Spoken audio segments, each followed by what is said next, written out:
الحمدللہ وحدہ والصلاة والسلام علی من لا نبی بعد اما بعد فاعوذ باللہ من الشیطان الرجیم بسم اللہ الرحمن الرحیم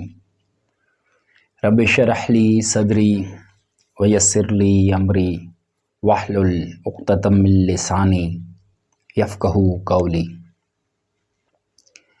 ارشاد باری تعالیٰ ہے فَأَزَلَّهُمَا الشَّيْطَانُ عَنْهَا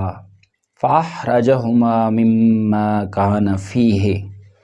وَقُلْنَا اهْبِطُوا بَعْضُكُمْ لِبَعْضٍ عَدُوٌّ وَلَكُمْ فِي الْأَرْضِ مُسْتَقَرٌّ وَمَتَاعٌ إِلَىٰ حِینٍ۔ پھر شیطان نے ان کو اس سے بہکایا تو جس عیش و عشرت میں جس میں تھے اس سے ان کو نکلوا دیا اور ہم نے فرمایا یہاں سے چلے جاؤ، تم ایک دوسرے کے دشمن ہو اور زمین میں تمہارے لیے ایک مقرر وقت تک رہائش اور معاش ہے۔ سابقہ آیت کریمہ میں بیان کردہ آدم علیہ السلام کے جنت میں قیام کے واقعے کا تسلسل چل رہا ہے۔ آدم علیہ السلام کو جنت میں شجر ممنوعہ کا پھل کھانے سے روکا گیا، بلکہ حکم ہوا کہ اس کے قریب بھی مت جانا وگرنہ آپ علیہ السلام نقصان اٹھانے والوں میں سے ہو جائیں گے۔ شیطان یعنی ابلیس لعین جو پہلے ہی آدم علیہ السلام کی عظمت کا انکاری ہو چکا تھا اور آدم علیہ السلام کی تعظیم بجا لانے سے انکار کر کے اللہ تبارک و تعالیٰ کے حکم کا واضح انکار کرنے کی صورت میں مردود ٹھہرایا جا چکا تھا، آدمیت و انسانیت سے اپنی دشمنی کی باقاعدہ ابتدا اس نے یوں کی کہ جب آدم علیہ السلام کو منع فرمایا گیا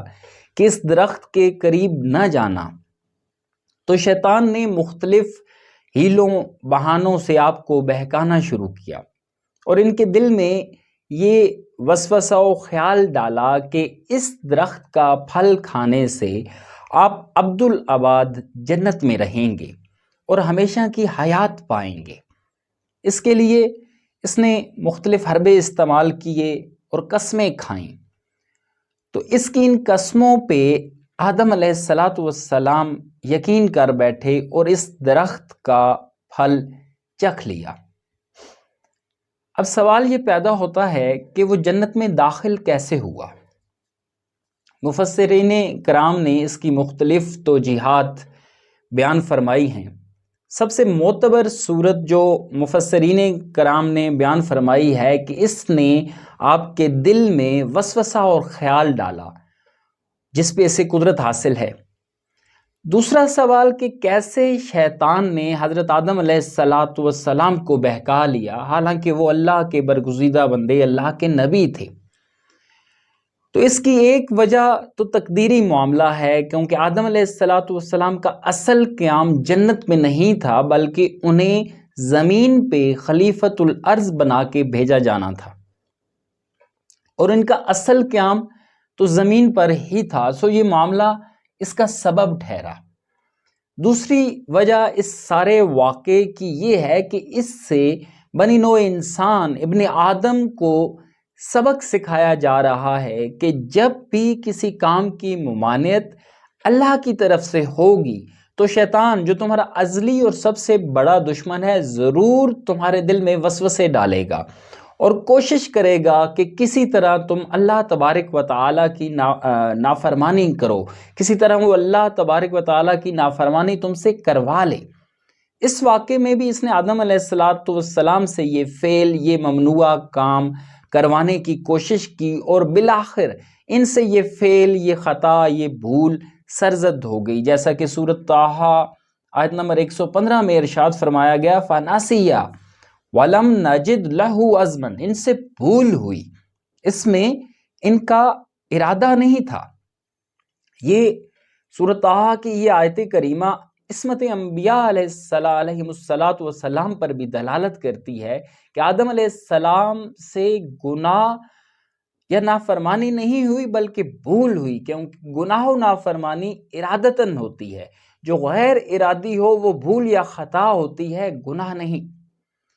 اور اس بھول کا نتیجہ کیا ہوا؟ فَأَخْرَجَهُمَا مِمَّا كَانَ فِيهِ، پس جس میں وہ تھے یعنی جنت جہاں وہ عیش و آرام کی زندگی بسر کر رہے تھے، اس سے انہیں نکال دیا گیا۔ اس سے یہ بھی ثابت ہوتا ہے کہ مقربین کی بھول بھی گرفت کا سبب ہوتی ہے، قابل گرفت ہوتی ہے، اور انہیں اس کا نتیجہ بھگتنا پڑتا ہے۔ اور پھر یہ تو سبب اور بہانہ تھا، اصل مقام تو آدم علیہ السلام کا تھا ہی زمین، جہاں انہیں نیابت الہی عطا فرما کر بھیجا جا رہا تھا۔ پھر آگے ارشاد ہوا وَقُلْنَا اهْبِطُوا بَعْضُكُمْ لِبَعْضٍ عَدُوٌّ،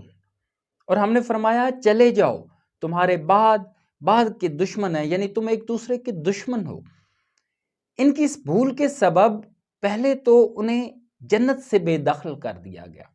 اب دوسرا نتیجہ جو ان کی بھول سے مرتب ہوا وہ بیان کیا جا رہا ہے کہ نہ صرف یہاں سے چلے جاؤ بلکہ بعضکم لبعض عدو، تم ایک دوسرے کے دشمن ہو۔ اس سے یہ بات سمجھ آتی ہے کہ جب بھی کوئی انسان شیطان کے بہکاوے میں آ کر اللہ کے احکامات کی خلاف ورزی کرتا ہے، وہ بھول ہی کیوں نہ ہو، اس کے دو نتائج مرتب ہوتے ہیں۔ پہلا نتیجہ کہ وہ اس نعمت سے محروم کر دیا جاتا ہے جو اس کے پاس ہوتی ہے، جیسے آدم علیہ السلام اور اماں حوا علیہ السلام جنت سے محروم کر دیے گئے۔ دوسرا جو نتیجہ مرتب ہوتا ہے شیطان کی بات ماننے اور اللہ کی نافرمانی کرنے سے انسان کے دشمن بن جاتے ہیں۔ فرمایا بعضکم لبعض عدو، سارے نہیں بلکہ تم میں سے کچھ کے دشمن ہوں گے، یعنی وہ جو شیطان کی پیروی کریں گے، اللہ کے واضح احکامات کے ہوتے ہوئے شارع اعظم صلی اللہ علیہ وآلہ وسلم کی بتائے جانے کے باوجود، شریعت مطہرہ کی رہنمائی کے باوجود خیر کے بجائے شر کا راستہ اختیار کریں گے، تو اس سے وہ ایک دوسرے کے دشمن بن جائیں گے۔ اور یہ حال ہمیں اپنے معاشرے میں عام دیکھنے کو ملتا ہے کہ بھائی بھائی کا دشمن بنا ہوا ہے، ہر کوئی ایک دوسرے سے دست و گریباں ہے، پورے معاشرے میں ایک فساد کی سی کیفیت ہے، اور اس کا بنیادی سبب یہ ہے کہ ہم نے اللہ تبارک و تعالی کے احکامات سے، اسوہ محمد الرسول اللہ صلی اللہ علیہ وآلہ وسلم سے، شریعت مطہرہ سے روگردانی اختیار کر رکھی ہے، اور نفس و شیطان کے پیروکار بنے ہوئے ہیں، حرص و ہوس، طمع و لالچ، حسد و بغض کے اسیر ہو چکے ہیں۔ مزید آگے ارشاد ہوا کہ وَلَكُمْ فِي الْأَرْضِ مُسْتَقَرٌّ وَمَتَاعٌ إِلَىٰ حِینٍ، اور تمہارے لیے زمین میں ایک مقرر وقت تک رہائش اور معاش ہے، یعنی اب جب تمہیں آسمان سے زمین پہ بھیج دیا گیا، جنت سے بے دخل کر دیا گیا اور تمہارا ٹھکانہ زمین کو بنا دیا گیا، تو اس میں تمہارے لیے روزی رکھ دی، تو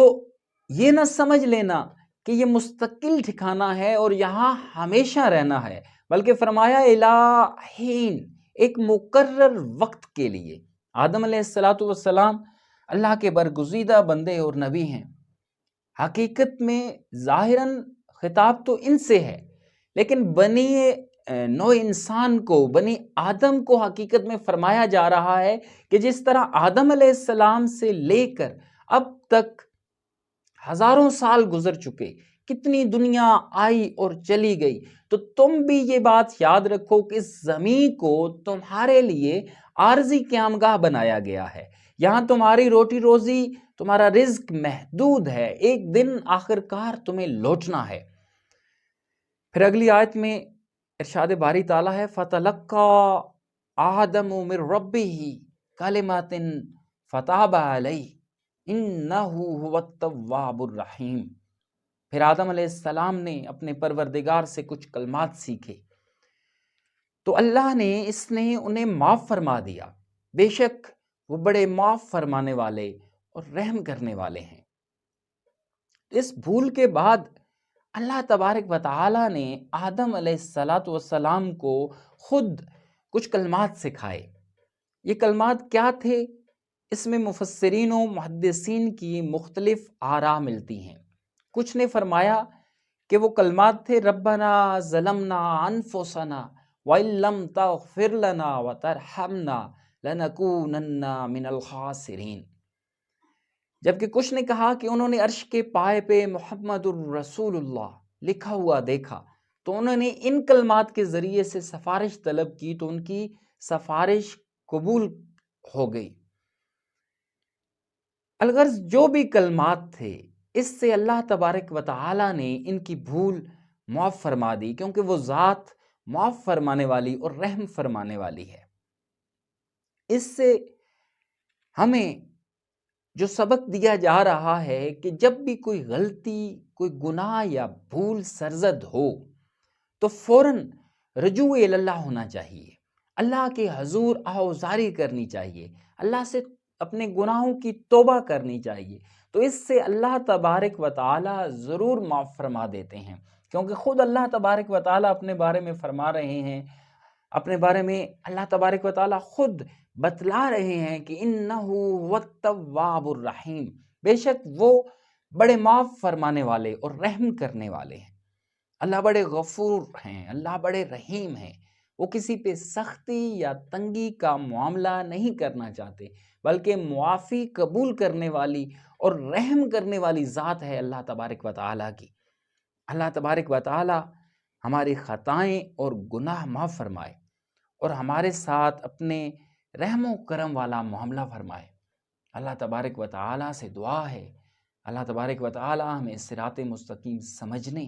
اس پہ عمل کرنے اور تا دم آخر صراط مستقیم پہ قائم رہنے کی توفیق و ہمت عطا فرمائے۔ آمین یا رب العالمین۔